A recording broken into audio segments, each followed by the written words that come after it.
especially to our panel of judges, the chairman of our judges is none other than our school principal, Mrs. Florencia Gimbaan, together with his or her companion, another head teacher from the English department, Mrs. Lolita M. Habiger, and with Mrs. Imelda Isada, the head teacher of the MAPI department.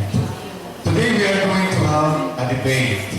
If you recall, in the news, especially on the television broadcast, maybe all of you have seen that broadcast, that one of the hosts asked the 4 presidentiables.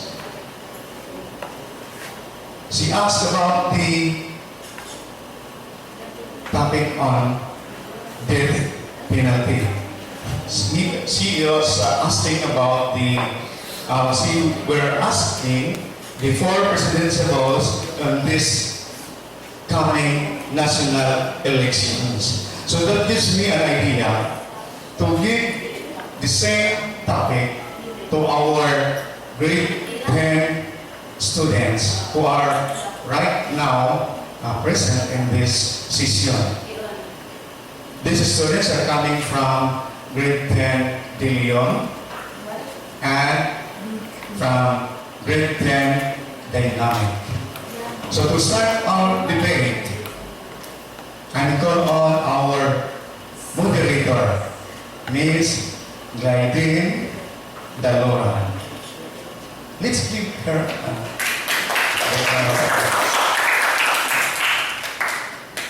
Thank you, sir.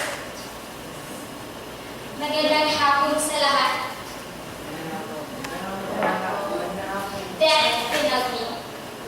Drugs, gun for hire, killings, murder, rape, child prostitution, kidnapping, robbery.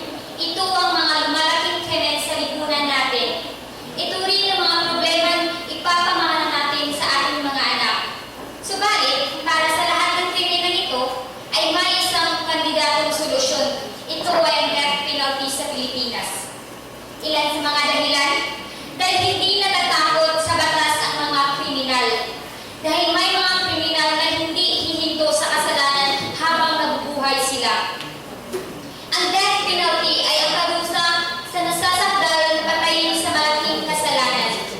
Ito ay tinatawag na hintay sa wikang Tagalog. Pwede kang mahatulan nito kung makapatay ka at ipinahayag kang guilty. Sa ngayon, ipinatigil ito ni Pangulong Gloria Macapagal Arroyo ang parusa nito dahil walang karapatan ang sinuman na kumitil ng buhay ng tao. Maging ang pinakamakapangyarihang nilalang sa buong mundo dahil Diyos lamang ang makakagawa nito. Gustong makamit ang hustisya? Death penalty ba ang pag-asa? May iba-iba tayong opinyon at magsisimula na tayo para sa ating debate.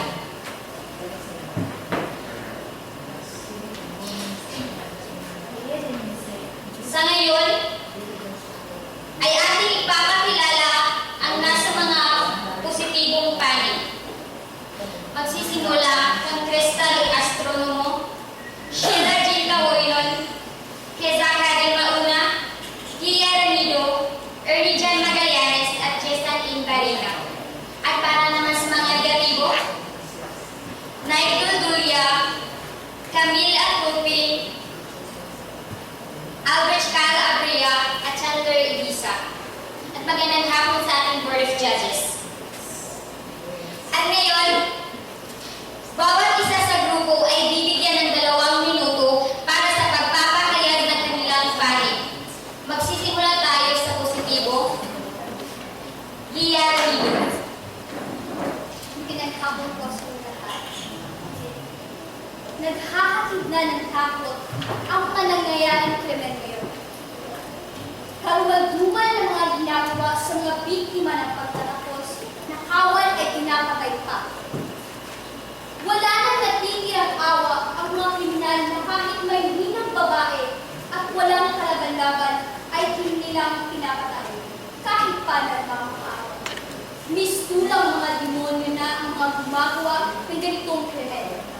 dapat lamang na parusahan sila ng mabigat kapag nabuti. Ayon pa ni Fu, what is important is that if you violated the law, you should be held liable. If you are official of government, you should set an example if you really did wrong.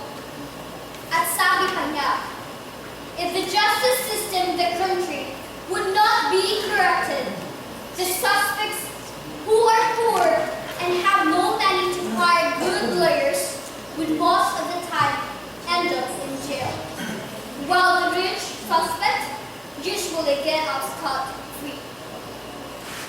Isang halimbawa ang ginawang pagpatay sa advertising executive na si Kay Vigantes. Noong Setyembre 7, ang mga pumatay sa kanya ay 6 na kabataang lalaki. At matapos sinaktan at pinatay, pinasakan din sa bibig at ang kalulus-lulus ay sinaksak pa hanggang sumatay. Makaraang mapatay, dinala sa ilalim ng isang tulay sa silang Cavite. Mga demonyo nga ang mga kabataan ito, kaya nagawa ang karumalduman na pagpatay. Wala nang kinatatakutan ng kademonyo, lalong-lalo nasa ilalim ng bawat na droga. Wala na silang pinanghihilagan. Time's up. Para sa negatibo, Kyle Arena. There are two laws existing in this planet, in this earth. The law of man and the law of God. There is a better way to help the families of murder victims. Families of murder victims undergo severe trauma and loss which no one should minimize. However, execution do not help these people heal, nor do they end their pain. The extended process prior to executive prolongs the agony of the family. Families of murder victims would benefit far more if the funds now being used for the costly process of execution were diverted to counseling and other assistance. The death penalty puts innocent lives at risk. Since there is a reinstatement of the death penalty, there are 130. Since there is reinstatement of the death penalty in the United States in 1976, 138 innocent men and women have been released from death row, including some came within minutes of execution. And in Missouri, Texas, and Virginia, investigations have been opened to determine if those states executed innocent men who executed an innocent person is morally reprehensible. This is risk economic. Para sa positibo, Sheila G. Tahoy. So, dahil nasa mga krimeng lumalaganap sa ating bansa ngayon, so panahon na para ibalik ang death penalty. Kung ano ang inutang, ay yun din ang kabayaran. Kung hindi ibabalik ang death penalty, asahan ng dadami pa ang kalumat-dumal na krimen. Maraming takutan na lumabas ng kanilang mga bahay sapagkat nag-aabang ang mga demonyo sa kanilang daraanan. So, ang nag-iisang solusyon lamang sa mga krimeng patuloy na lumalaganap sa ating bansa ay ang pagpapatupad ng death penalty sa ating bansa. Sapagkat ang upang mabigyan ng hustisya yung mga biktima ng mga nagawa ng krimen at dahil yung mga suspect kasi hindi na natatakot sa batas. Hindi na sila natatakot sa batas sa Pilipinas dahil hindi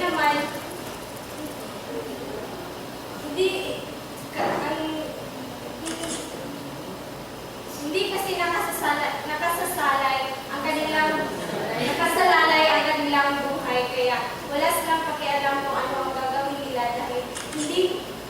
dahil hindi sila takot dahil sa mahinang pundasyon ng batas sa ating bansa. Para sa negatibo, Camila Pupi.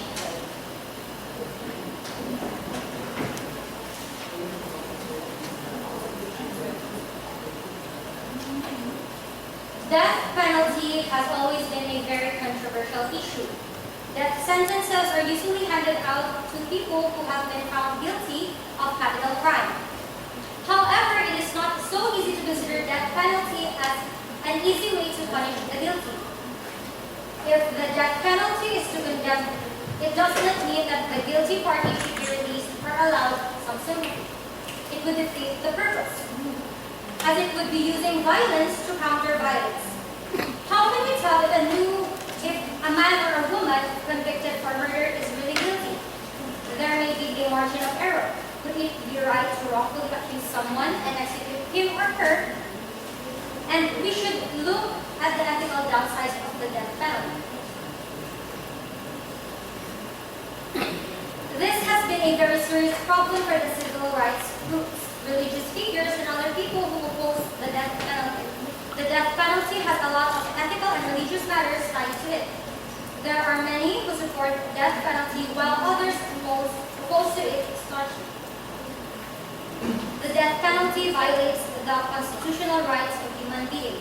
It is more of a barbaric and cruel punishment against a living human being and can be classified as one of the worst acts of human nature. It defies all religious conventions as it's not the right of the state to play God and decide who should live and who should be executed. When the law chooses its path, it can be biased too, as it may be too discriminatory. Civil rights unions have campaigned against the death penalty. The argument against the death penalty that is not even though it's a punishment for a murder. It won't hurt to punish the murderer with a Thanks, life Sam. sentence. Para sa negatibo naman, positibo ay si Crystal Estrella. Sa panahon ng pamamahala ni President Fidel V. Ramos noong 1998, ipinasa ang Republic Act 7659 ng Commission noong 1993 upang susko ang sinasabing tumataas na kriminalidad. May 46 na krimen ang nakalista sa Republic Act 7659 na maaaring katawaran ng kamatayan. Lethal injection ang naging paraan ng intensyong kamatayan. Noong sa panahon ni Fidel V. Ramos, pinakatupad ang death penalty upang pagtulong ang pagbaba ng hagdan ng krimen na nangyari sa ating bansa. Isa sa mga dahilan kung bakit ibalik ang death penalty ay dahil hindi natatakot sa batas ng kriminal. Dahil dumadami ang mga kriminal at nagkukulang ang mga fasilidad para itubing sila. Dahil nababawasan ang resources ng bansa sa pag-aaruga ng mga kriminal sa kulungan. Dahil nagiging headquarters lang ng mga kriminal ang kulungan. Dahil hindi naman lahat ng kriminal ay nag-uisa kahit nakakula na. Pang-anim dahil may mga kriminal na hindi hinto sa kasamaan habang nabubuhay sila. Kapito, dahil nililita ang mga bagong kriminal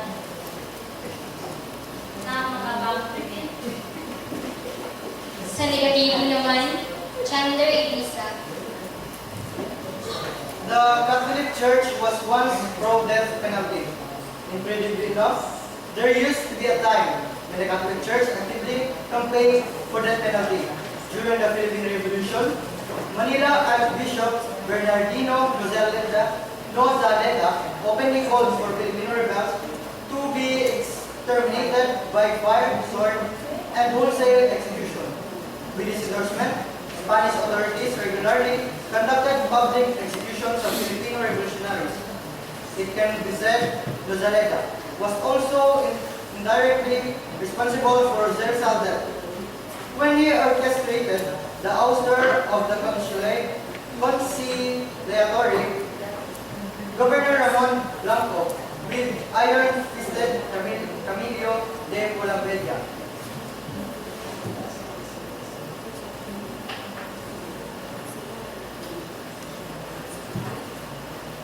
For Filipinos, few issues can be so polarizing yet undoubtedly interesting at the same time as that one of the death penalty. After all, some of the most memorable moments of our history have involved capital punishment. So, tayong mga Pilipino o tayong mga tao ay walang karapatan makapagputol ng hininas ng bawat tao dahil alam natin mga Pilipino na ang Panginoon lamang ang pwedeng makapaghusga kung ang tao ba ay mabubuhay pa o hindi na. Maraming salamat. Sa negatibo pa rin, naikudulya.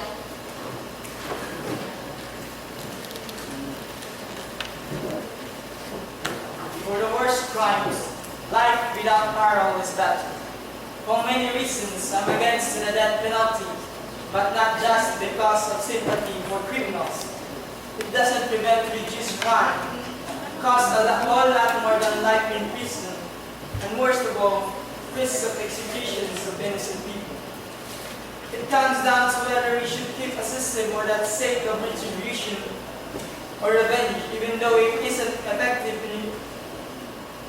in reducing violent crime, costs much more than alternatives, and worst of all, can lead to the nightmare of executing someone for a crime he didn't commit. To impose death penalty in our country or not, I suppose not, because based on the documentary that I watched, the life inside the prison, prisoners that commits big crimes, those criminals have time to change. They change. They regret of what they've done for the past few years of their life. So I suppose not to impose death penalty in our country. At yun na nga ang pahayag ng bawat panig.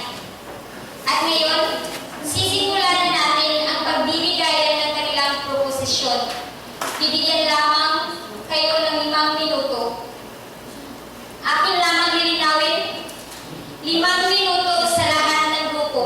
Magtatanong una ang positibong panig, pagkatapos ang sagutan ng negatibo, ang positibo naman ang sasagot, magpapalit-palit ng tanong. Simulan sa positibo.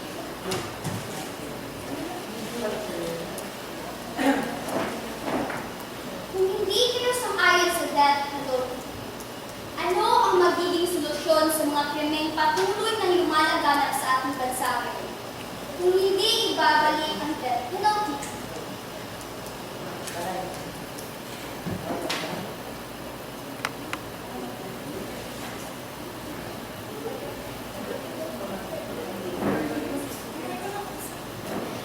So, ayaw namin i-impose ang death penalty dito sa ating bansa.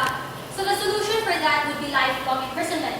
Because if you talk about death penalty, yes, there is a 100% na sure na hindi na talaga siya makagagawa ng krimen na ginawa niya before. But if you talk about lifelong imprisonment, still hindi naman siya makakalabas ng kulungan. So, yung pareha lang din na hindi na sila makakagawa yung kriminal ng kriminal na ginawa niya. And kung ating i-impose ang death penalty sa ating bansa, it has to deal with the human rights. So ang aking tanong, you mentioned there an eye for an eye. So if that's the case, should murder be the punishment for murder? Rape should be the punishment for rape. Again, it has to deal with human rights. What can you say about that? We are talking about human rights. That person, may ginawa siyang krimen sa isang tao. What if nirape niya yung isang tao? Tapos pinatay. Kung ikaw yung isa sa pamilya niya, baka kaya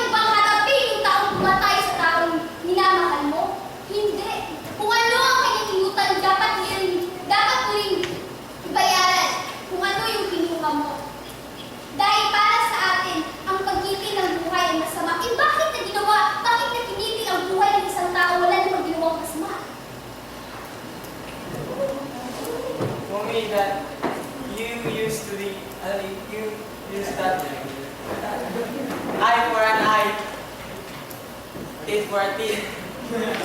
Teeth for a teeth. Why would be imposing? Why would be in a part of death row if you want to be, if you want him to be suffered a lot, to let his conscience suffer him and regret his crimes. Let the loneliness of prison suffer him a lot.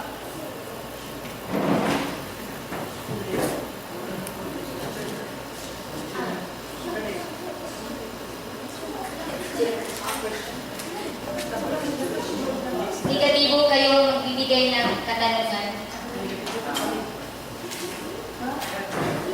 Ay, positibo.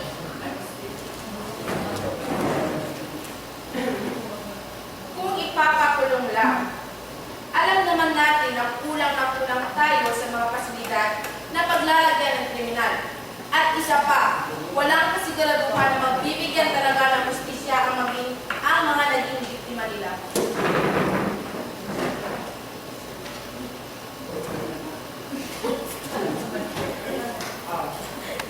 Para sa akin, di ba nasabi ko nung una, we have two laws we serve, the law of man and the law of God. In the law of God, the Bible says, in Exodus chapter 20, verse 1 to 17, you can find the Ten Commandments there. The Ten Commandments. The Ten Commandments, the only law that God gave. In the eight, I think in the eight, thou shalt not kill. It's so important. God is the most powerful in this earth, as we can see.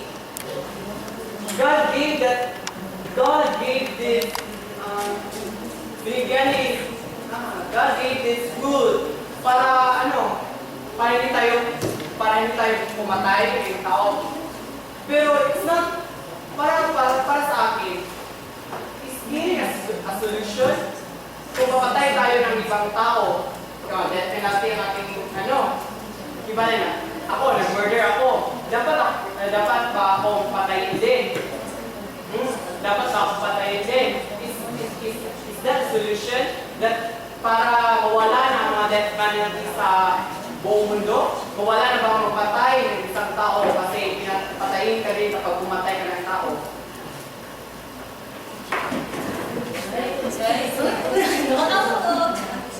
Sa mata ng Diyos, kasalanan nga ang pumatay.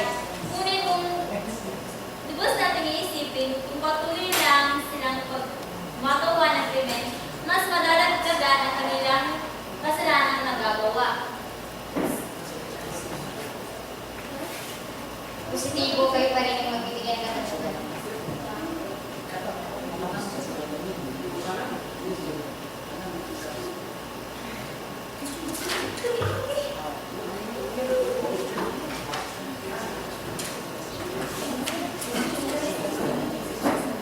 Paano mababawasan ang mga kriminal sa ating bansa kung wala silang batas na kinakatakutan?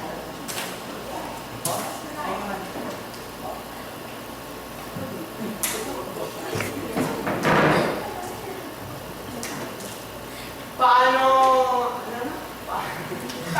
mababawasan ang kriminal sa ating bansa kung wala silang batas na kinakatakutan? Paano mababawasan ang kriminal sa ating bansa? Okay. Paano mababawasan ang kriminal sa ating bansa kung wala silang law?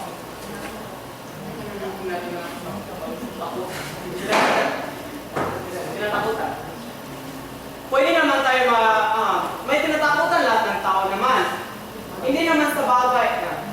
It doesn't mean na dapat ang law jud dapat itatat sa tao nga you're scared of that law. Negatibo kayo magbibigay ng katanungan.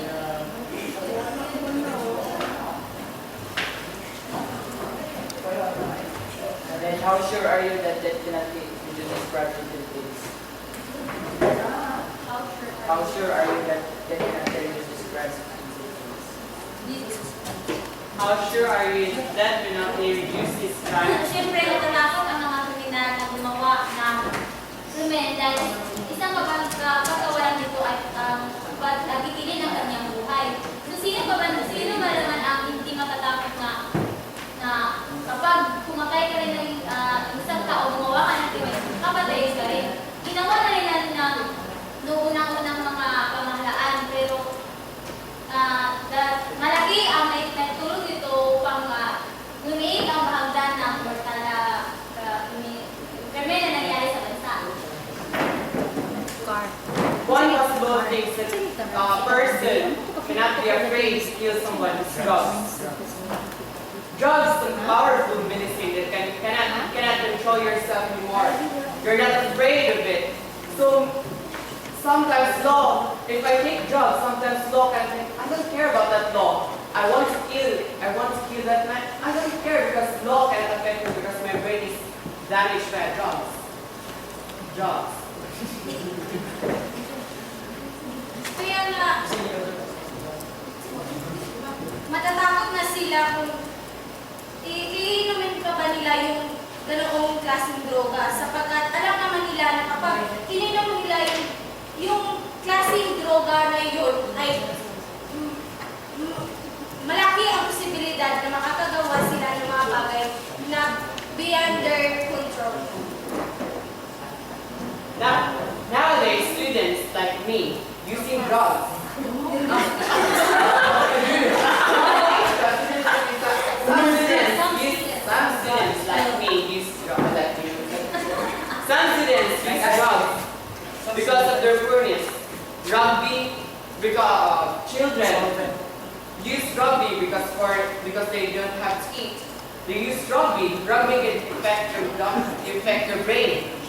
Then, do you think that when children use rugby in an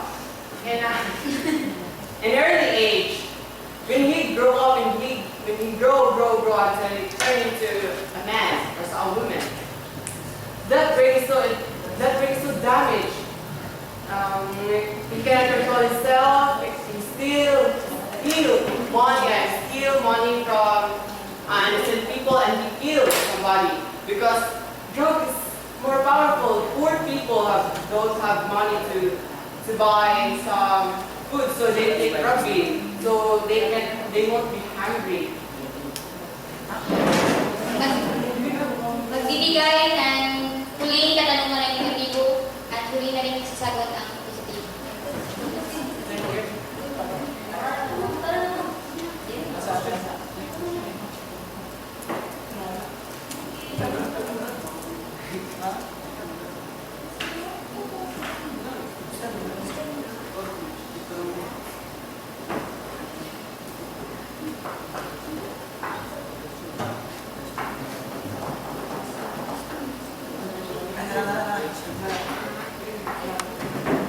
Di ba alam naman natin na ang Pilipinas ay isang bahay ng Romanong Katoliko? Alam ba natin yung lahat? So tayo mga Pilipino ngayon ay may takot sa Panginoon. At kung may takot tayo sa Panginoon, makakagawa ba tayo ng mga sasama? At ito bang death penalty? Mabuti ba o masama? Siyempre ito yung masama. Kung meron tayong takot sa Panginoon, siyempre hindi natin ito ipapasatupad sa ating Pilipinas. Dahil ang sentro sa ating buhay ay ang Panginoon. Kung ang sentro sa ating buhay ay ang Panginoon, siyempre ang mga kasalanan ay hindi natin magagawa o may isang katuparan. At ang tanong, bakit gusto niyong ipasatupad ang death penalty kung ang alam naman natin ay ito ay napakasama at labag sa kautusan ng Panginoon? Ayon pa nga sa 10 utos ng Diyos, andun ang huwag kang pumatay. Meron din namang positibong advantage ang pagpapatupad ng death penalty. At isa na rito ay ang binabago ng tiyak na kamatayan ang perspektibo ng isang tao. Nagsisisi, nabibig banal, tinatanggap ang nagawang pagkakamali, hinahanda ang sarili para sa kanyang pagpanaw dahil sa kanyang krimen na gawa. Okay, that's it. At dito naglalabos ang ating debate.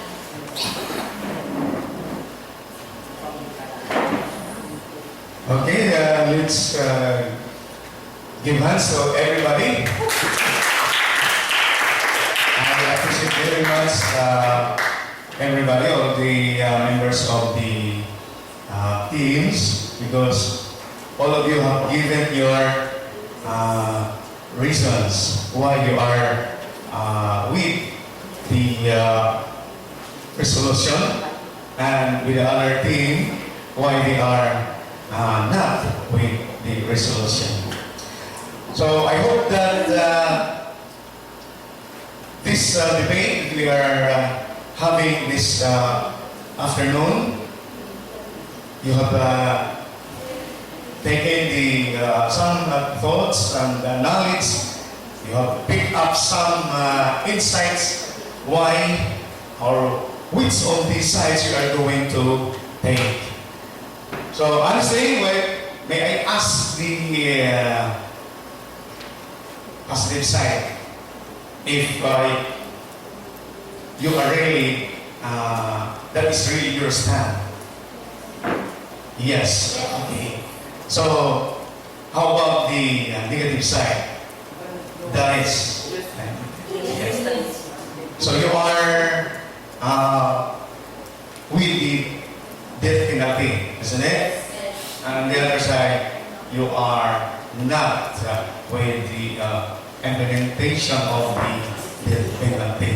So this is very well done, because both sides are apart within their position that they are going to impose death penalty, and on the other side, they are really strong with their proposition not to impose death penalty.